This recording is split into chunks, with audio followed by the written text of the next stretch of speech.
আরজি করে ডাক্তারি পড়ুয়া ধর্ষণ ও খুনের ঘটনায় সুপ্রিম কোর্টের শতপ্রণোদিত মামলা পাঠানো হল কলকাতা হাইকোর্টে। বুধবারই এই মামলা কলকাতা হাইকোর্টে পাঠিয়ে দিল সুপ্রিম কোর্ট। হাইকোর্টের প্রধান বিচারপতির কাছে নির্দিষ্ট বেঞ্চে এই মামলা পাঠানোর নির্দেশ সুপ্রিম কোর্টের। বুধবারই শীর্ষ আদালতের বিচারপতি এম সুন্দ্রেশ ও বিচারপতি সতীশ চন্দ্র শর্মার ডিভিশন বেঞ্চ নির্দেশ দিয়েছে এই মামলার সব নথি হাইকোর্টে পাঠিয়ে দিতে।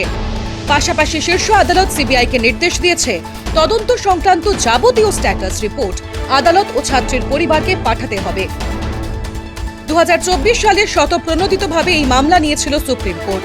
প্রসঙ্গত 2024 সালের 9 আগস্ট আরজিকর মেডিকেল কলেজের সেমিনার হল থেকে উদ্ধার হয় এক ডাক্তারি পড়ুয়ার দেহ।